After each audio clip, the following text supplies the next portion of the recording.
बिस्मिल्लाहिर्रहमानिर्रहीम। अस्सलाम वालेकुम। आज 28 जून बरोज़ मंगल हम बात करेंगे गवर्नर पंजाब के ऑर्डीनेंस के ख़िलाफ़ लाहौर हाई कोर्ट में पाकिस्तान तहरीक इंसाफ ने और परवेज़ इलाही ने जो दरख्वास्तें दायर की थी, आज उस पर बड़ी अहम समाअत हुई है। जस्टिस साजिद महमूद सेठी साहब ने समाअत की है। ये उस फुल बेंच का भी हिस्सा थे जो हमज़ा शहबाज को ओहदे से हटाने का था, और मैंने आपको बताया था कि पूरी समाअत में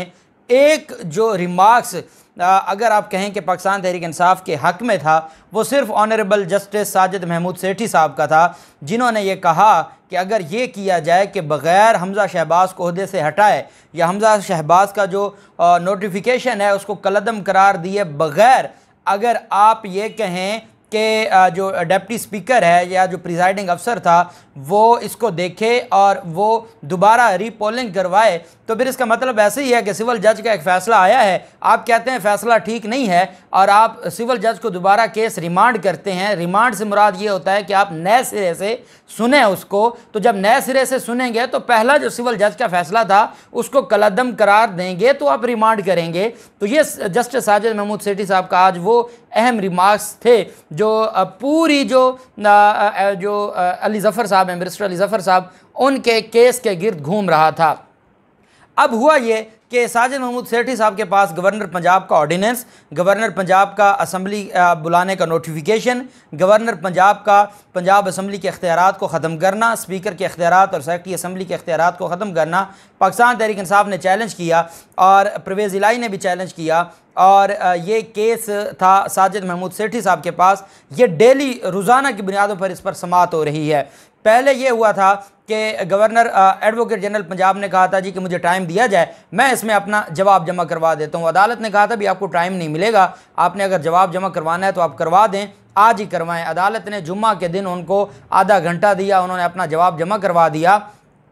फिर केस सोमवार के लिए एडजर्न हो गया था। सोमवार के दिन जब अदालत में केस लगा तो इन्होंने हफ्ते वाले दिन एक वारदात की और उस वारदात के ज़रिए गवर्नर पंजाब के उस गैर आइनी जो 2 ऑर्डिनेंस थे जिसमें पंजाब असम्बली के अख्तियारात को ख़त्म किया गया था, उसको जो ऐवान इकबाल में असम्बली का गैर आइनी इजलास जारी है, उस डिप्टी स्पीकर की ज़ेर सदारत जिसके ख़िलाफ़ डिसक्वालिफिकेशन के रेफरेंस इलेक्शन कमीशन में पेंडिंग है, जो ख़ुद लोटा है, जो डिफेक्टर है, जिसने बजट इजलास में पार्लिमानी पार्टी के जो डायरेक्शन या रिकमेंडेशंस या उनकी तरफ से जो अहकामात थे उसको मद्देनज़र रखे बग़ैर वो जाके जो बजट इजलास है उसको और आर्टिकल 63A की खिलाफ वर्जी करते हुए उसकी सदारत करता है, जिसके खिलाफ डिप्टी स्पीकर के खिलाफ डिसक्वालिफिकेशन रेफरेंस है, वो इजलास शुरू कर देता है और उस इजलास में फिर वो बजट इजलास भी सारा कुछ, मैंने आपको उसका आर्टिकल 115 भी पढ़ के सुनाया था कि गवर्नर के पास कब अख्तियार है कि वो ऑर्डिनेंस जारी कर सकता है और कब अख्तियार नहीं है। अब इन्होंने एक्ट बना दिया उसको। एक चीज़ आप कानून की याद रखें कि ऑर्डिनेंस जो सदर या गवर्नर जारी करता है उसकी मियाद 120 दिन तक होती है और उसके बाद एक दफ़ा उसमें तौसी हो सकती है, और वो तौसी होने के बाद अगर तो उसको पार्लियामेंट या असम्बली मंजूर कर ले तो उसे हम कहते हैं ये एक्ट ऑफ पार्लियामेंट बन गया है। तो फिर तो वो हमेशा के लिए चलेगा, चे जाए कि अदालतें उसको कलअदम करार दे दें या जो असम्बली है वो खुद उसमें अमेंडमेंट ले आए या खुद उसकी जगह नया एक्ट ले आए। अब ऑर्डिनेंस और ये भी नहीं है कि कुछ ऐसे हैं जो ऑर्डर या ऑर्डिनेंस है जो सदर की तरफ से जारी किया जाता है या जो एयर मार्शल जो मार्शल लॉ डिक्टेटर होते थे उनकी तरफ से ऑर्डर जारी किया जाता था। तो अगर किसी नैब ऑर्डिनेंस, आज तक उसको ऑर्डिनेंस कहते हैं, वो बेसिकली एक्ट ऑफ पार्लियामेंट बन चुका है, लेकिन उसके नाम के साथ ऑर्डिनेंस है, वो है ऑर्डिनेंस नहीं, वो है एक्ट ऑफ पार्लियामेंट। जैसे कानून शहादत ऑर्डर है 1984 का, तो वो ऑर्डर नहीं है, वो ऑर्डर भी जैसे सदर का ऑर्डिनेंस 120 दिन है, इसी तरह जो ऑर्डर है उसकी भी उतनी ही मियाद है, लेकिन वो नाम के साथ ऑर्डर लिखा गया। इसी तरह से कुछ ऐसे कवानीन हैं जिनके नाम के साथ ऑर्डिनेंस आज भी लिखा हुआ है लेकिन वो एक्ट ऑफ पार्लियामेंट बन चुके हैं, क्योंकि वो मुकर्ररा मियाद में एक्ट ऑफ पार्लियामेंट ना बने तो वो अपनी जो अहमियत है या अपना जो असर है वो खो देते हैं।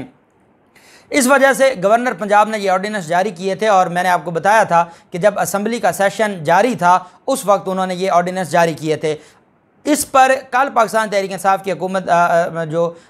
वकला हैं उन्होंने कहा था कि जनाब हम इसमें एक रिट पिटीशन फ़ाइल करना चाहते हैं, जो ये एक्ट है इनको भी हम चैलेंज करना चाहते हैं, लेकिन जो पहले गवर्नर के ख़िलाफ़ उसकी बदनीयती, उसको अहदे से हटाने के ख़िलाफ़ जो दरख्वास्तें हैं वो हम वापस नहीं लेंगे, हम उनमें अमेंडमेंट नहीं करेंगे, हम नई रिट फाइल करेंगे और आप यकजा करके सुनेंगे और आप शुरू करेंगे गवर्नर पंजाब की बदनीयती से, जिसमें हमने सदर पाकिस्तान को पार्टी बनाया है और कहा है कि सदर पाकिस्तान गवर्नर को, क्योंकि ये बदनीयत है और इसकी बदनीयती सामने आ गई है तो उसको अहदे से हटाया जाए, तो हम पहले उसको सामने रखेंगे और फिर ये एक्ट है इसको भी फिर जो, क्योंकि जो काम गवर्नर ने ऑर्डिनेंस के ज़रिए गलत किया है उसको इन्होंने आगे जो असम्बली के इख्तियारात ख़त्म किए हैं, ये आइन की स्कीम के ख़िलाफ़ है। जब आइन कहता है कि असम्बली जो इन्होंने दरख्वास्त दायर की है पाकिस्तान तहरीक इंसाफ ने, और आज लाहौर हाई कोर्ट में जस्टिस साजिद महमूद सेठी साहब की अदालत में अहमद अवैस साहब और अजहर सिद्दीक एडवोकेट साहब के जो आज अहम आर्गूमेंट था वो ये था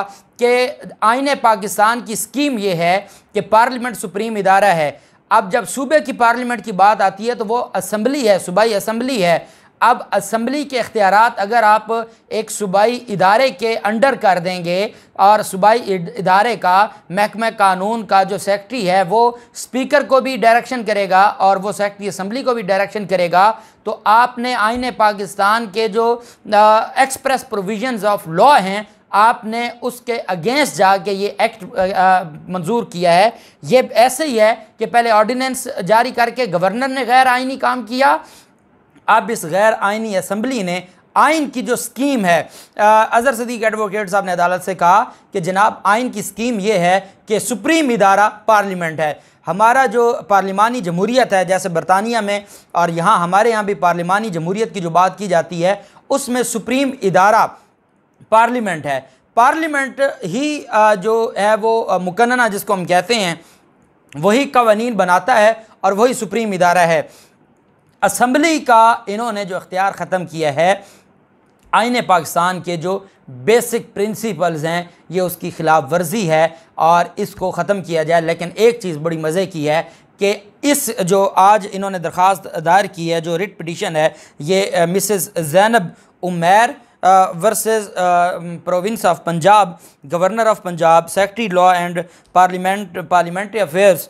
speaker assembly, deputy speaker assembly और Mr Aamir Habib special secretary admin Punjab provincial assembly. ये इनको 6 लोगों को पार्टी बनाया गया है। ये अमेंडमेंट नहीं है, सीएम नहीं है, सिविल मिसलेनियस एप्लीकेशन नहीं है, अलग से रिट पिटीशन है। इसकी मैं सिर्फ आपको प्रेयर पढ़ के सुनाऊंगा, आपको समझ आ जाएगी कि इस रिट पिटीशन के अंदर इन्होंने गवर्नर पंजाब का पहला जो एक्शन था इजलास बुलाने का, स्पीकर के चलते इजलास में इजलास बुलाने से लेकर ऑर्डिनेंस, इजलास, बजट, नोटिफिकेशंस, सारा का सारा इसमें उन्होंने मांगा है कि जनाब इसको कलअदम करार दिया जाए। इन view of aforementioned facts, circumstances and grounds raised in the instant petition, it is therefore most respectfully prayed that this writ petition may very kindly be allowed while setting aside the impugned acts arbitrary and unlawful promulgated along with all the notifications। उन्होंने कहा है कि हम ना सिर्फ इन जो acts मंजूर किए गए हैं असम्बली से ना सिर्फ इनको गैर आइनी गैर कानूनी करार दिया जाए बल्कि इनको मद्देनज़र रखते हुए तमाम नोटिफिकेशंस, तमाम orders as well as implementations illegally issued and same may very kindly be struck down being ultra vires of the Constitution of the Islamic Republic of Pakistan as the same are based on malice in law and otherwise were issued without lawful authority, कि ना इनके पास lawful authority थी और malice बदनीयती है। बार बार अदालत को बदनीयती ऐसी ground है कि जिसकी बुनियाद पर अदालत किसी के खिलाफ भी कार्रवाई कर सकती है ऑन द बेस ऑफ बदनीयती, मैलिस की बुनियाद पर। उन्होंने कहा कि ये इनकी बदनीयती है, इन्होंने अपनी जो पावर्स हैं उसका मिसयूज़ किया है, विदाउट लॉफुल अथॉरिटी इन्होंने ये किया है, without lawful authority to give an undue advantage to the concerned respondents, all rules, orders, proceedings, actions and decisions taken by respondents may graciously be set aside as well as of course in the interest of justice, equity and fair play। दूसरी जो इन्होंने साथ अदालत से गुजारिश की है ये उसी प्रेयर का हिस्सा है। it is further prayed that all orders, actions, rules, proceedings and decision taken by the respondents prior to the aforementioned acts कि जनाब इन एक्ट्स से पहले जो जो काम किए हैं, ऑर्डिनेंस जारी किया है, नोटिफिकेशन है, बजट है, इजलास है, सेक्रेटरी असम्बली के अख्तियारात ख़त्म किए गए हैं स्पीकर के, ये आप दोबारा सुन लें। It is further prayed that all orders, actions, rules, proceedings and decisions taken by the respondents prior to the aforementioned act और otherwise by interfering in the legislative and administrative functions of the provincial assembly by the executive may very kindly be set aside। Lastly, it is prayed that during the pendency of the title petition, the operation of the impugned acts along with impugned notifications may very kindly be suspended। ये Azhar Siddiq advocate साहब की तरफ से और ये ज़ैनब उमैर हैं MP हैं पाकिस्तान तहरीक इंसाफ की, उनकी तरफ से ये दरख्वास्त दायर की गई जिस पर आज अदालत में जो पाकिस्तान तहरीक इंसाफ के वकला ने इस एक्ट्स के हवाले से नई दरख्वास्त पर अपने आज दलाइल दिए हैं और अदालत ने जो एडवोकेट जनरल पंजाब को इस नई रिट पिटीशन में कल के लिए नोटिस भी जारी कर दिया है और कल के लिए अदालत ने जवाब भी मांग लिया है। अब ऑर्डिनेंस के हवाले से पहले जवाब आ चुका है, एक्ट जो बनाए थे और इनको ये लगा था कि ये गवर्नर को भी बचा लेंगे, असम्बली के इख्तियारात जो ख़त्म किए थे वो भी बच जाएंगे और नोटिफिकेशन, बजट सारा कुछ बच जाएगा।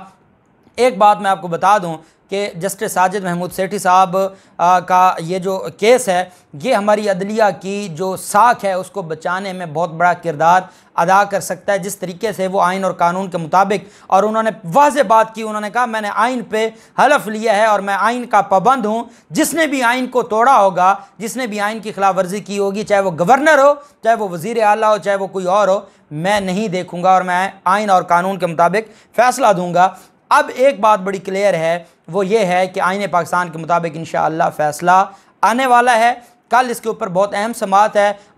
एडवोकेट जनरल पंजाब ने कहा है जी कि कल तो फुल बेंच है। अदालत ने कहा हमें फुल बेंच है, वो 2 बजे ख़त्म होगा, हम शाम को सुन लेंगे, लेकिन समाअत कल होगी, कल से आगे नहीं होगी और मैं इसी वीक में इसको डिसाइड करने जा रहा हूँ बहुत। और आप जानते हैं कि इसके ऊपर एतराज़ भी उठाया हुआ है पंजाब हुकूमत ने कि ये फुल बेंच का केस है, वो चाहते हैं ये केस भी फुल बेंच के हाथ दे दिया जाए और इसके साथ भी वही हो जो बाकी केसेस के साथ हुआ है। लेकिन जस्टिस साजिद महमूद सेठी साहब ने कहा कि ये रिट है, मैं ही सुनूंगा और मैं इसका फ़ैसला दूंगा। बहुत पुर उम्मीद हैं और मुझे तो ये उम्मीद है कि अदलिया की साख बच सकती है। अल्लाह पाक पाकिस्तान कामी और नासिर हो। बहुत शुक्रिया। अल्लाह हाफिज़। पाकिस्तान जिंदाबाद।